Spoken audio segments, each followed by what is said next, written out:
Shalom, good morning everyone. Welcome to BWCC Online Sunday Celebration. Haleluya.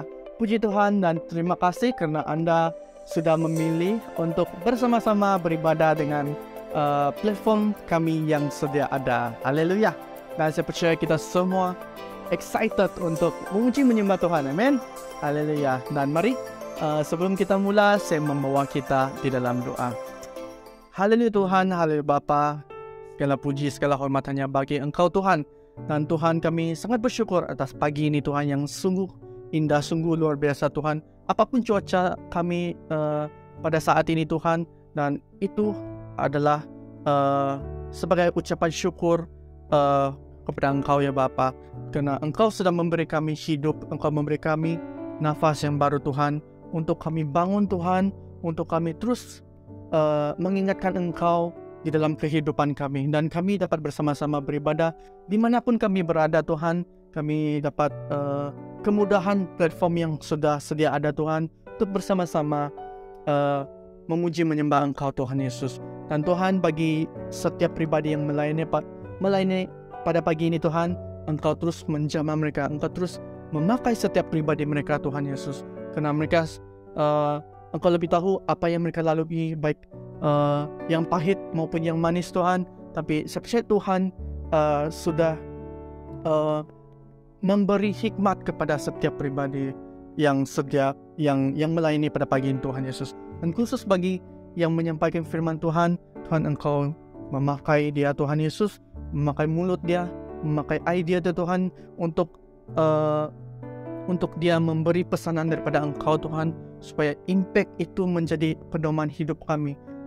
Message Engkau akan menjadi satu message yang sangat-sangat luar biasa, supaya kami dapat mempraktikannya untuk di dalam kehidupan kami ya Bapa. Terima kasih Tuhan.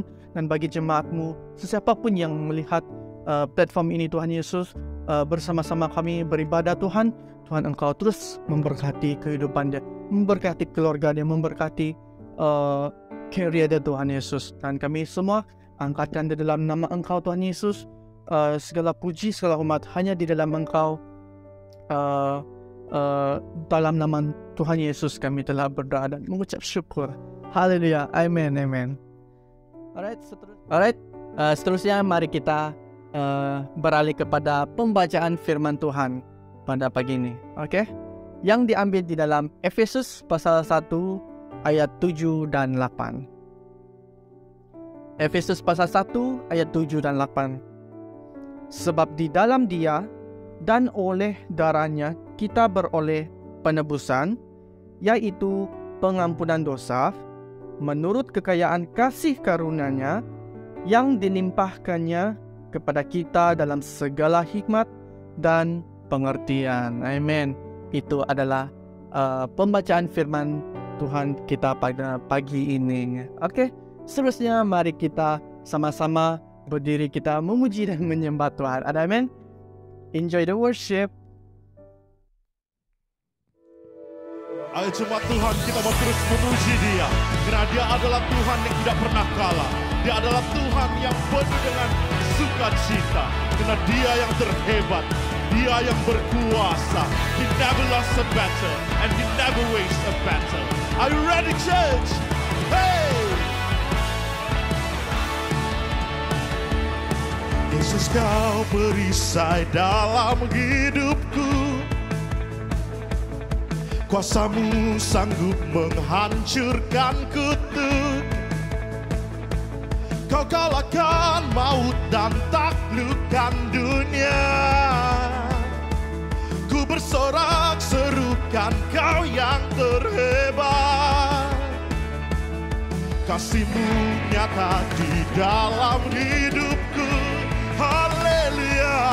Kau selamatkanku dan tebus dosaku. Kaulah yang terbaik, kuasa-Mu sempurna. Kau juru selamatku yang bertakhta selamanya.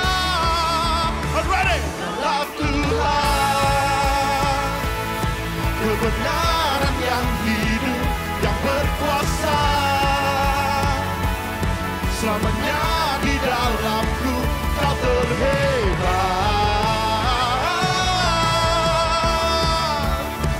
Ku bersorak,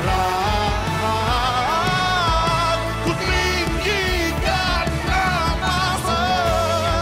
Di dalam hidupku, Kau selamatkanku, Kau selamatkanku dan tebus dosaku.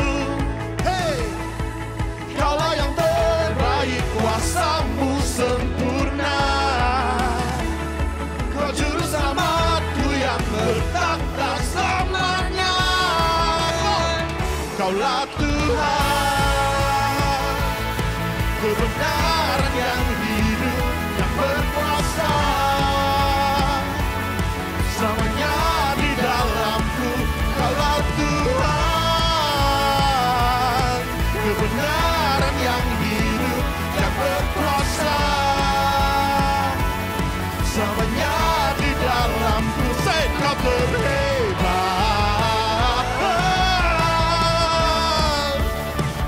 Ku bersorak, tinggikan nama-Mu. Hai jemaat Tuhan, karena Dia Raja yang hebat, kita mau terus bersorak bahwa Dialah Raja untuk selama-lamanya. Kau terhebat. Ku bersorak.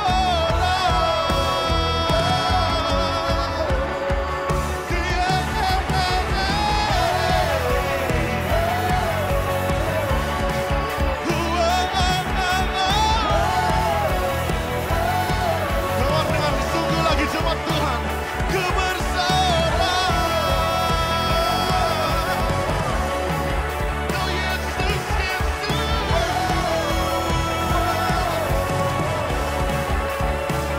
Kaulah Tuhan, kebenaran yang hidup, yang berkuasa.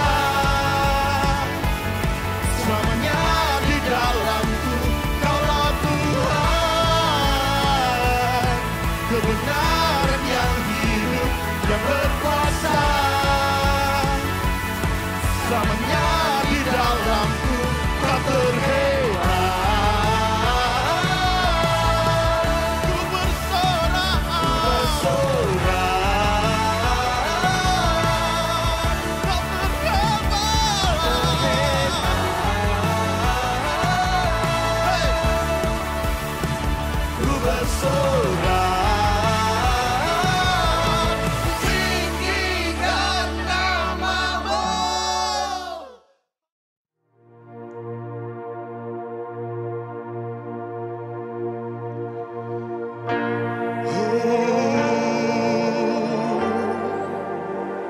Karena Kau Tuhan yang berkuasa,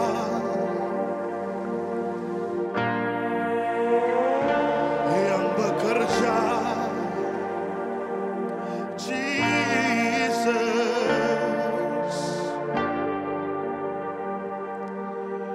Di tengah luasnya samudra, di dalam badai bergelora, Engkaulah jangkar hidupku.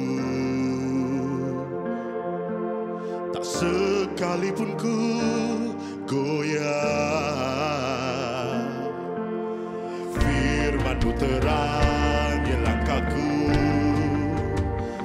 Oh, sumber damai dalam hidupku,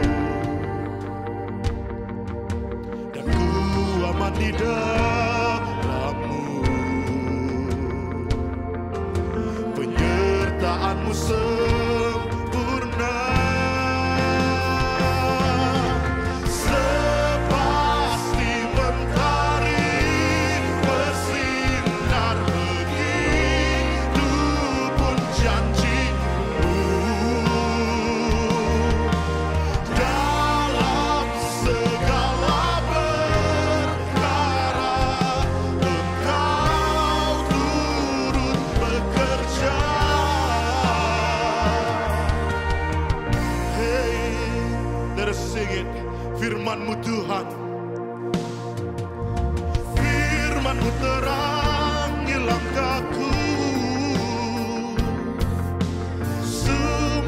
damai dalam hidupku.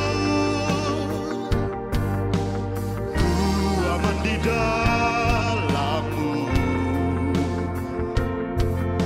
penyertaan-Mu sempurna. Ayo kita nyanyikan dengan segenap hati kita. Sepasti mentari bersinar, begitu pun janji-Mu dalam segala perkara.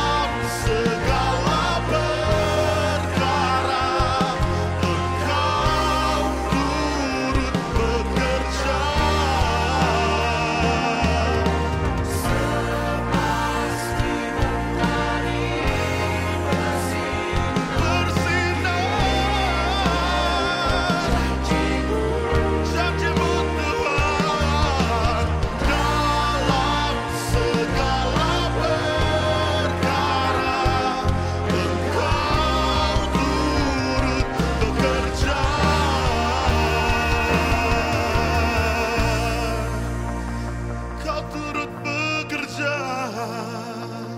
Ready, church? We wanna sing it with all our heart. Dan kita mau declare, perisai pelindungku, batu karang yang teguh, benteng pengharapanku.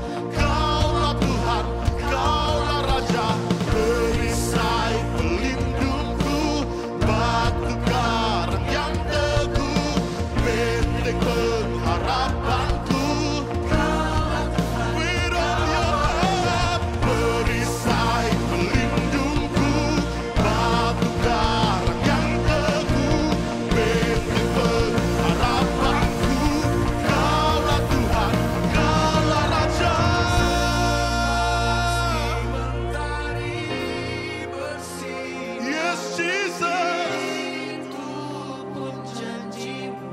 Janji-Mu, janji-Mu.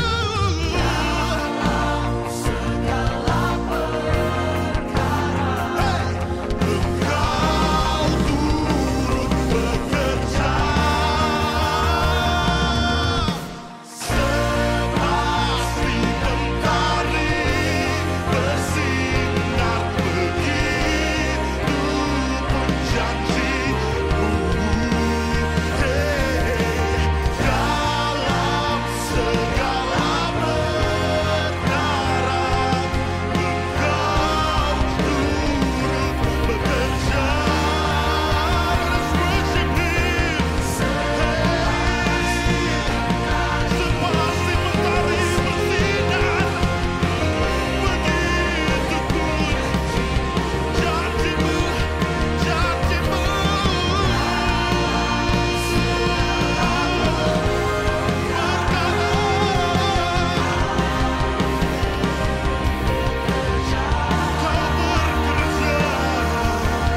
Sepasti mentari bersinar, begitu pun janji-Mu. Dalam segala perkara, Engkau turut bekerja. Kau bekerja, Kau bekerja Tuhan.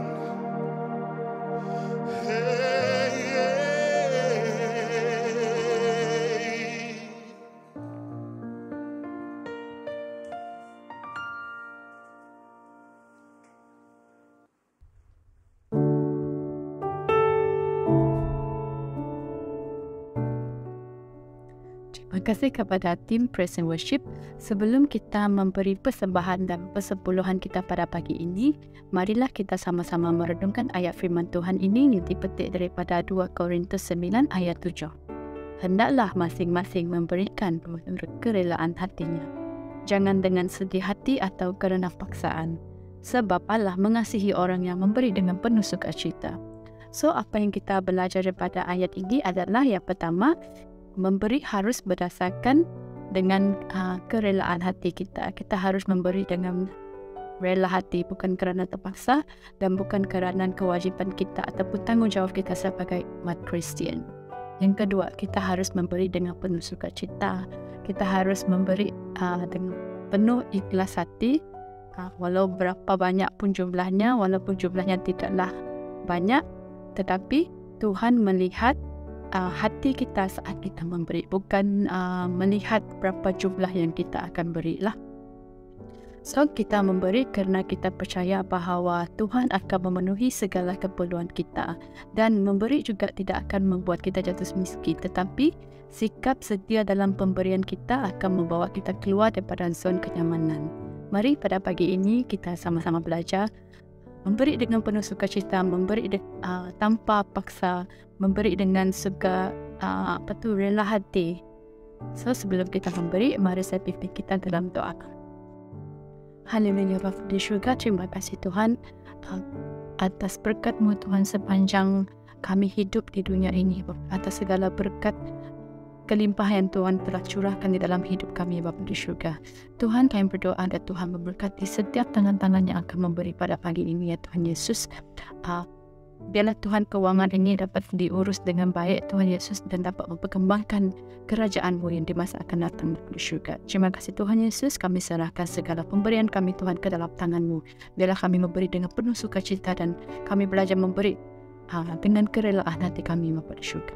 Terima kasih Tuhan, di dalam nama Yesus kami sudah berdoa dan mengucap syukur. Amin. So, pemberian persembahan kita boleh disalurkan melalui bank account yang tertera, dan jangan lupa hantar resit kepada nombor telefon yang tertera di skrin anda.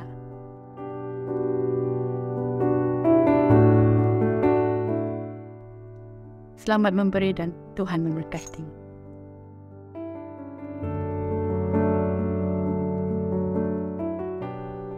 Shalom.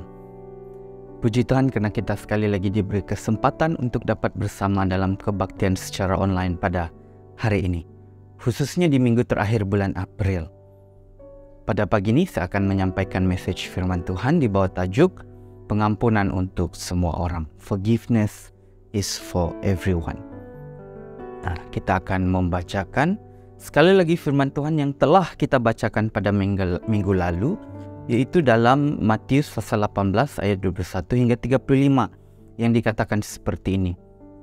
Kemudian datanglah Petrus dan berkata kepada Yesus, "Tuhan, sampai berapa kali aku harus mengampuni saudaraku jika ia berbuat dosa terhadap aku? Sampai 7 kali?" Yesus berkata kepadanya, "Bukan, aku berkata kepadamu, bukan sampai 7 kali, melainkan sampai 70 kali 7 kali. Sebab hal kerajaan sorga seumpama seorang raja yang hendak mengadakan perhitungan dengan hamba-hambanya. Setelah ia mulai mengadakan perhitungan itu, dihadapkanlah kepadanya seorang yang berhutang 10.000 talenta. Tetapi kerana orang itu tidak mampu melunaskan hutangnya, raja itu memerintahkan supaya ia dijual beserta anak istrinya dan segala miliknya untuk pembayar hutangnya. Maka sujudlah hamba itu menyembah dia, katanya, 'Sabarlah dahulu, segala hutangku akan kulunaskan.' Lalu tergeraklah hati raja itu oleh belas kasihan akan hamba itu, sehingga ia membebaskannya dan menghapuskan hutangnya. Tetapi ketika hamba itu keluar, ia bertemu dengan seorang hamba yang lain yang berhutang 100 dinar kepadanya. Ia menangkap dan mencekik kawannya itu, katanya, 'Bayar hutangmu.' Maka sujudlah kawannya itu dan memohon kepadanya, 'Sabarlah dahulu, hutangku itu akan kulunaskan.' Tetapi ia menolak dan menyerahkan kawannya itu ke dalam penjara sampai dilunaskannya hutangnya. Melihat itu, kawan-kawannya yang lain sangat sedih, lalu menyampaikan segala yang terjadi kepada tuan mereka. Raja itu menyuruh memanggil orang itu dan berkata kepadanya, 'Hai hamba yang jahat, seluruh hutangmu telah kuhapuskan kerana engkau memohonkannya kepadaku. Bukankah engkau pun harus mengasihani kawanmu seperti aku telah mengasihani engkau?' Maka marahlah tuannya itu dan menyerahkannya kepada algojo sampai ia melunaskan seluruh hutangnya. Maka Bapakku yang di sorga akan berbuat demikian juga terhadap kamu apabila kamu masing-masing tidak mengampuni saudaramu dengan segenap hatimu.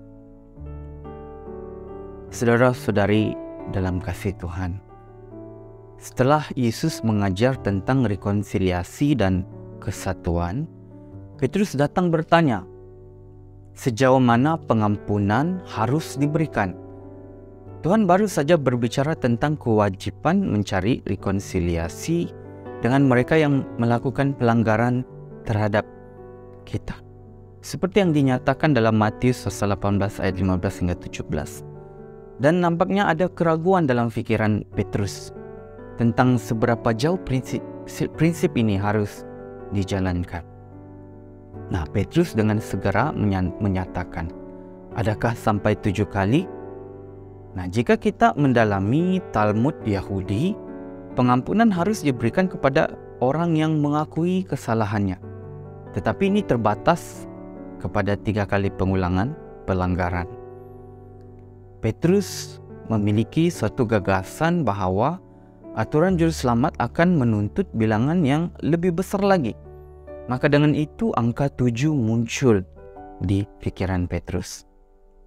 Nah, kita semua pernah terluka oleh orang lain, baik secara mental, secara emosi, maupun secara fisikal. Namun pengampunan adalah alat yang ampuh untuk membantu kita mengalami sukacita dan pembebasan yang lebih besar lagi. Sementara hidup kita dapat diisi dengan peristiwa dan tragedi yang menyakitkan kita.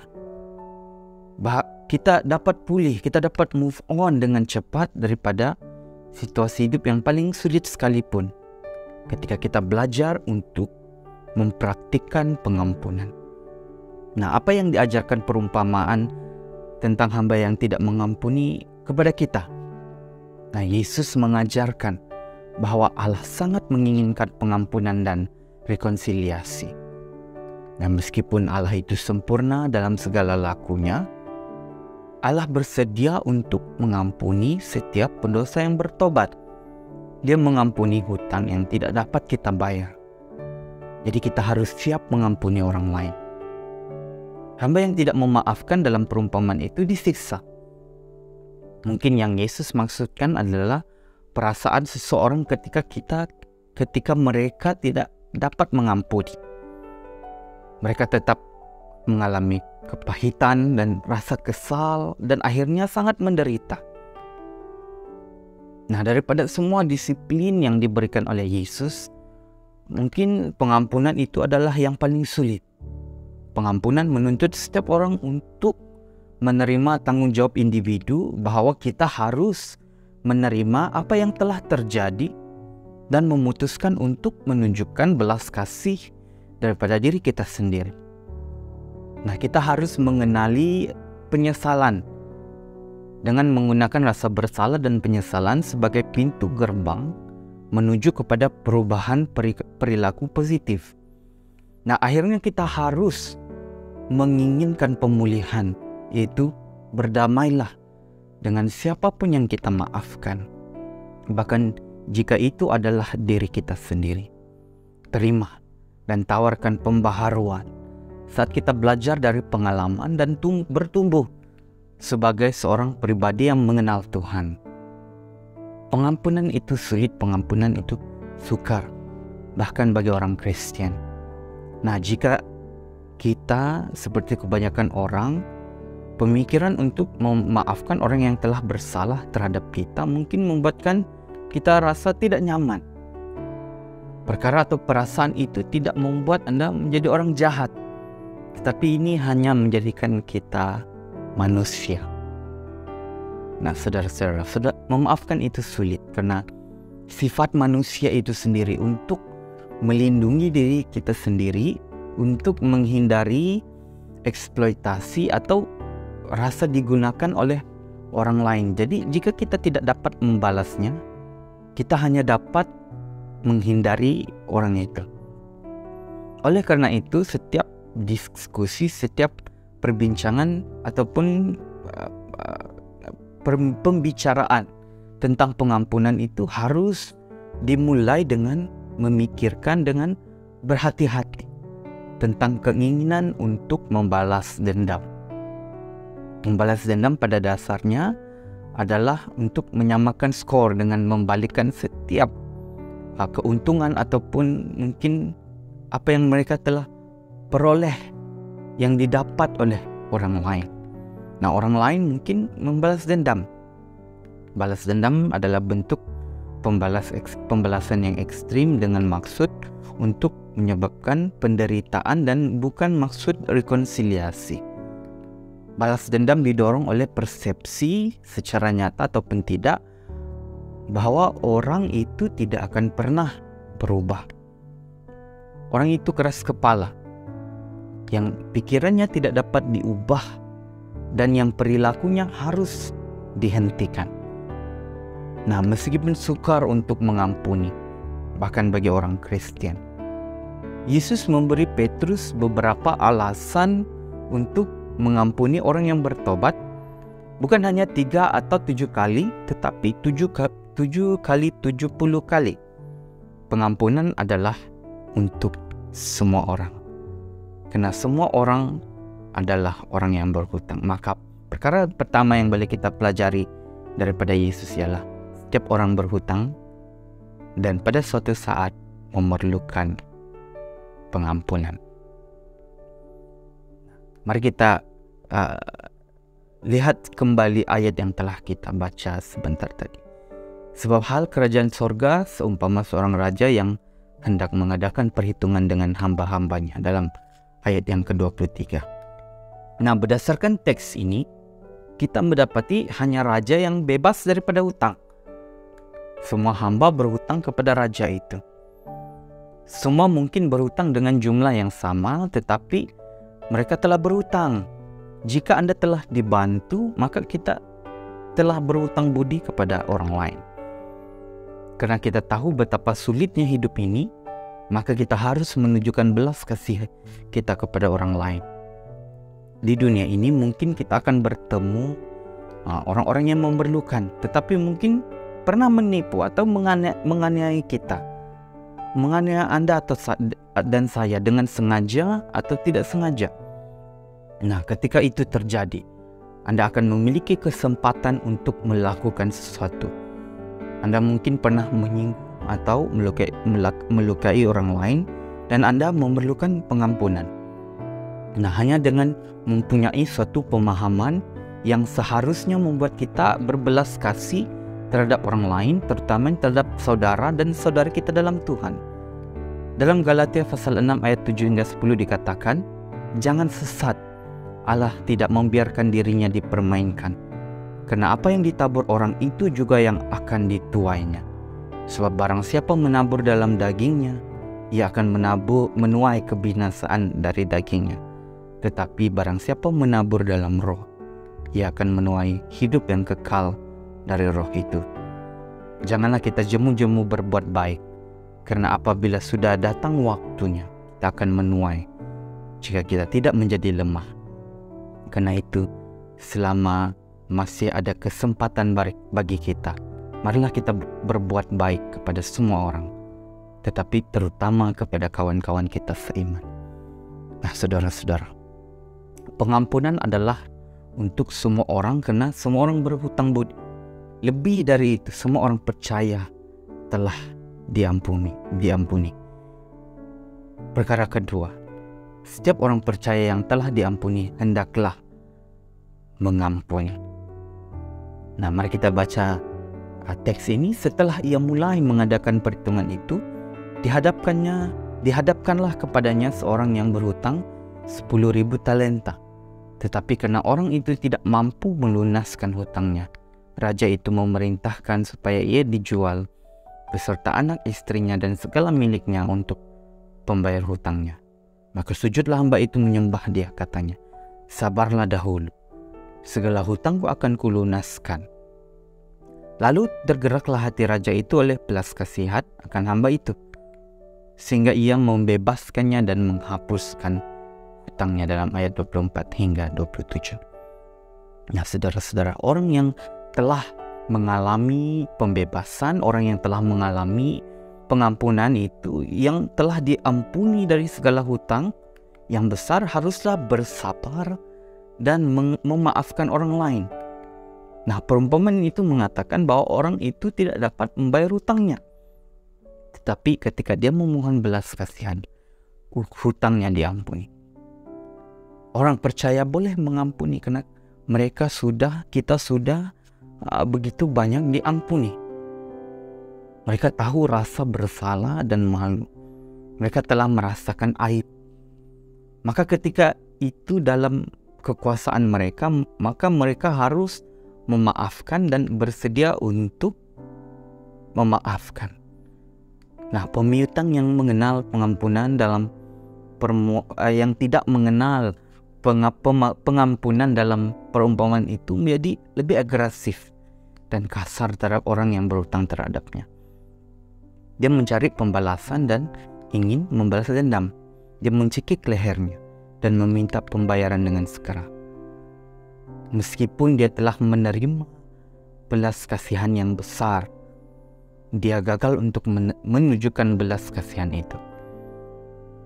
Pengampunan adalah untuk semua orang, karena semua orang berhutang dan memerlukan pengampunan. Dan lebih daripada itu, setiap orang yang beriman yang telah diampuni harus mengamalkan pengampunan dan dapat melakukannya dengan baik. Nah, perkara ketiga, setiap orang yang menawarkan pengampunan kepada orang lain pasti menerima pengampunan. Mari kita baca ayat.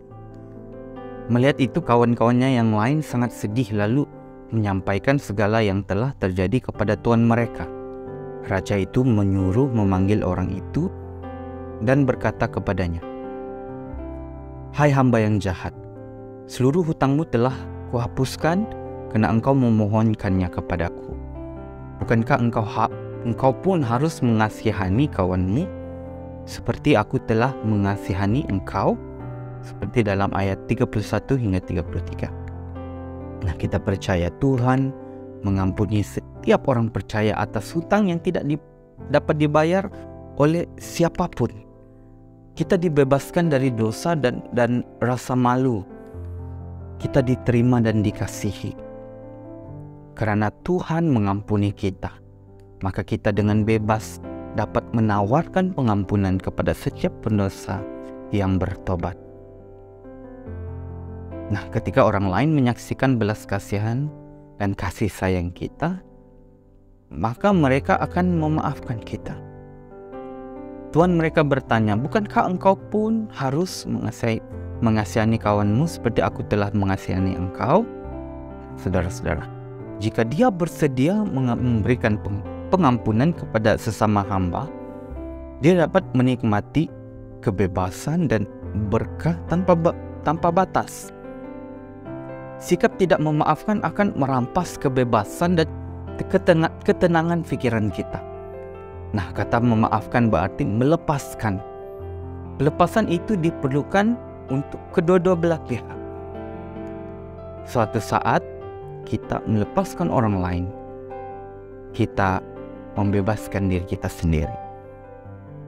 Nah, memaafkan itu sukar karena banyak yang suka bertahan dalam rasa sakit, menyimpan kepahitan, dan coba untuk menggunakannya kepada orang lain. Nah, ini sama sekali bertentangan dengan hati Tuhan, dan ini mengarah kepada kesengsaraan, bukannya kebebasan. Pengampunan mungkin tidak mudah, tetapi itu sepadan, worth it, dan terbaik bagi kita dalam hubungan kita dengan orang lain, dan terutamanya dengan Tuhan. Seringkali orang yang paling sulit untuk dimaafkan adalah diri kita sendiri. Anda sangat terluka, namun Anda menyadari bahwa Andalah yang harus disalahkan. Anda adalah orang yang melakukannya terhadap diri sendiri dengan menolak untuk memaafkan diri Anda sendiri. Perkara keempat dan terakhir, pengampunan adalah sebuah pilihan. Nah, mari kita baca ayat ini.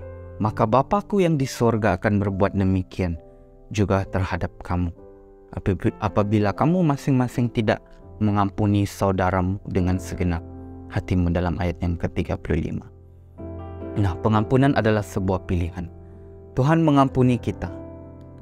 Kita mengampuni orang lain mengampuni kita, dan kita mengampuni diri kita sendiri. Karena pilihan dengan kehendak kita sendiri. Kita mungkin memilih untuk mengeluh tentang rasa sakit kita, tentang penganiayaan, tentang ketidakadilan yang kita alami. Tetapi memaafkan adalah sebuah pilihan. Pengampunan bukanlah perasaan. Pengampunan bukanlah berpura-pura bahwa Anda tidak terluka. Pengampunan bukanlah berarti memaafkan apa yang orang lakukan terhadap Anda. Pengampunan tidak mempercayai pelaku. Pengampunan tidak membebaskan orang dari tanggung jawab. Memaafkan bukan berarti melupakan.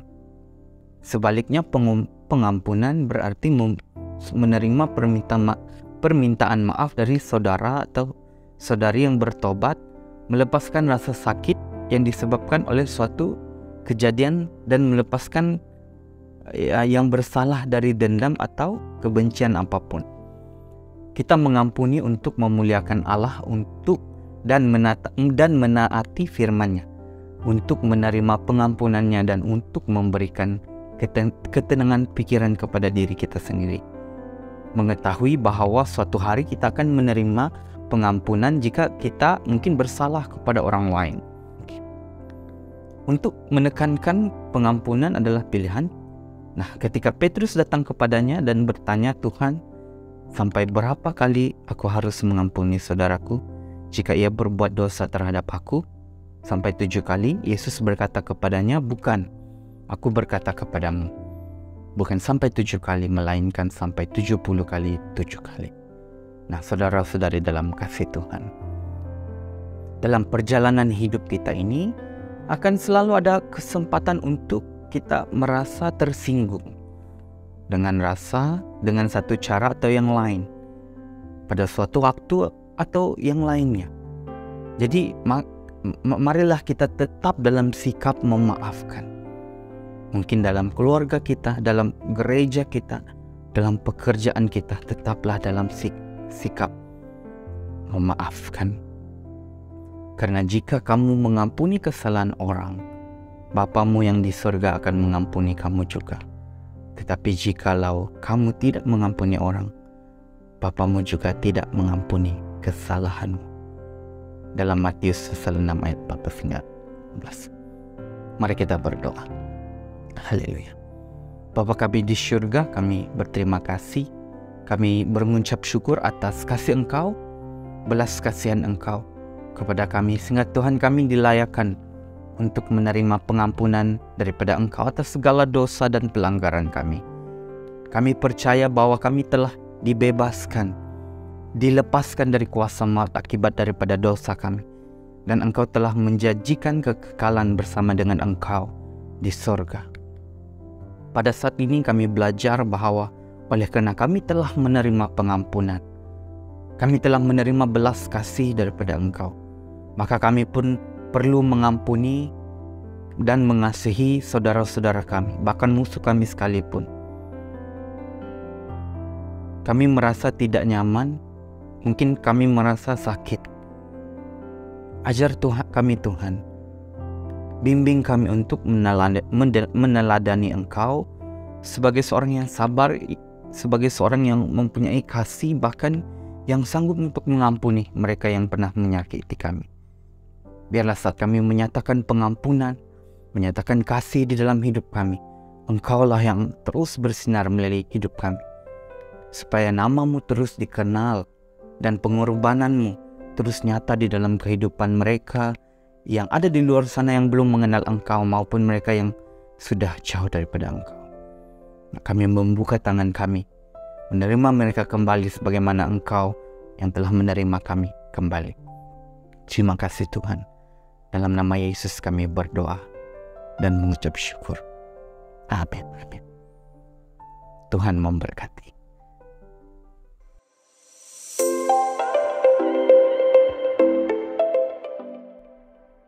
Haleluya. Thank you Bro Brian yang sudah menyampaikan firman Tuhan. Itu adalah pesanan dan message untuk kita semua pada hari ini. Amin. Haleluya. Dan seterusnya kita akan ke highlights and announcement. Dan highlights yang pertama, mari kita menonton video ini bersama-sama.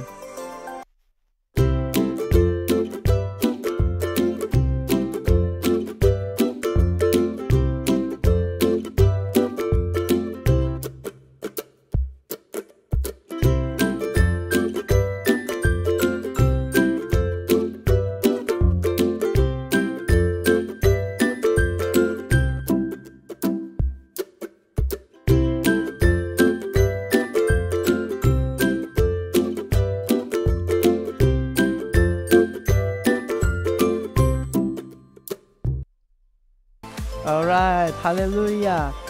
Itu adalah video activity mingguan kami untuk setiap minggu.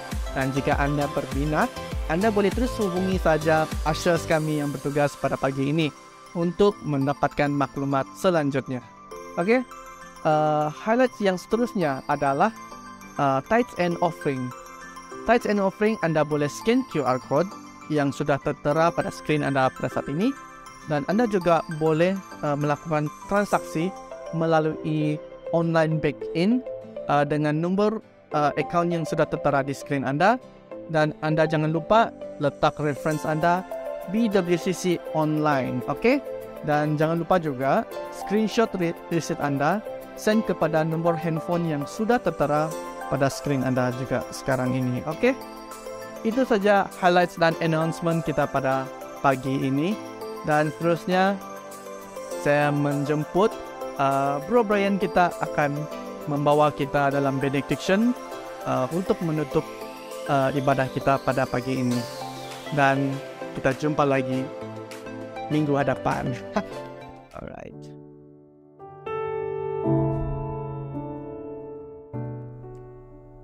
Puji Tuhan, kita sudah sampai ke penghujung acara ibadah kita pada hari ini. Saya percaya banyak perkara yang telah kita pelajari lewat tema untuk siri khotbah bulan April, yaitu perfect forgiveness ataupun pengampunan yang sempurna.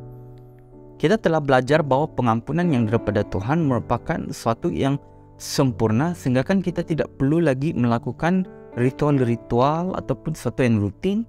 Cukup hanya kita percaya bahwa Tuhan yang mati di atas kayu salib sebagai ganti atas dosa kita, dan bangkit pada hari ketiga untuk mengalahkan maut itu sendiri.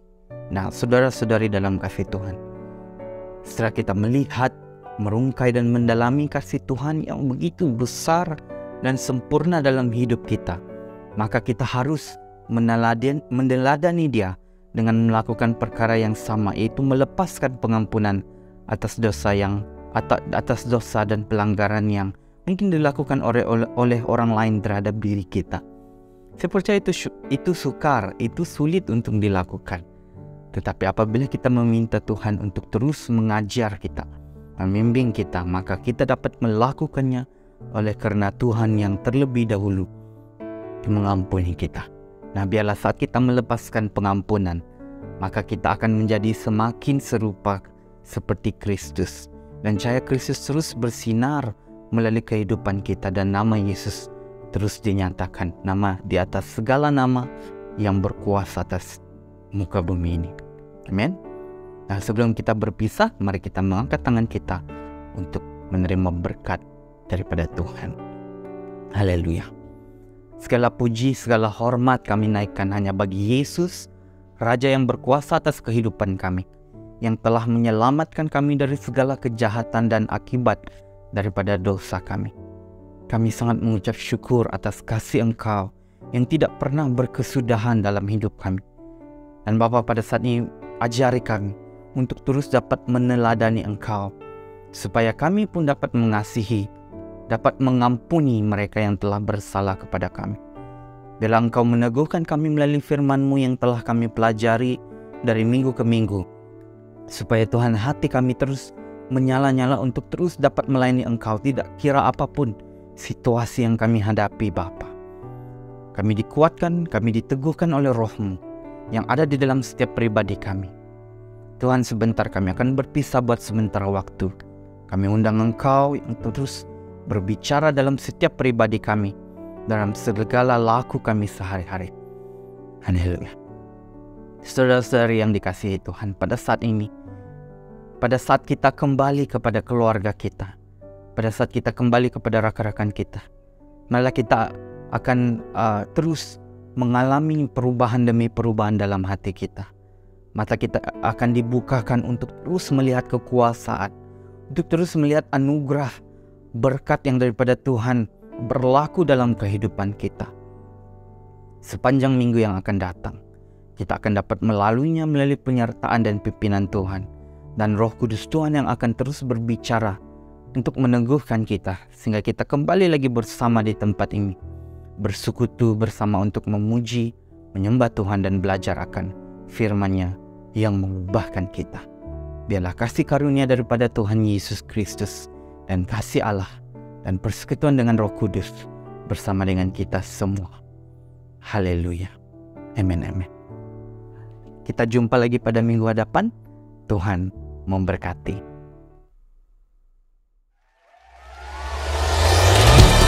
Kami nyatakan bahwa Kau Tuhan yang kekal untuk selamanya. Thank you Jesus.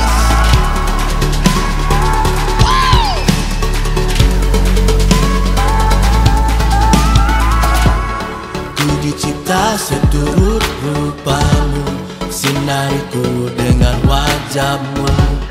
Setiap hidupku untuk memuliakan-Mu, pemilik mutlak hidupku.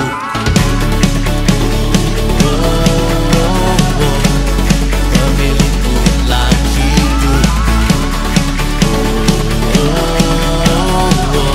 Kau terbesar, Kau terbesar, Kau terhebat, anugerah-Mu nyata bagiku. Kau mulia, Kau teragung, kami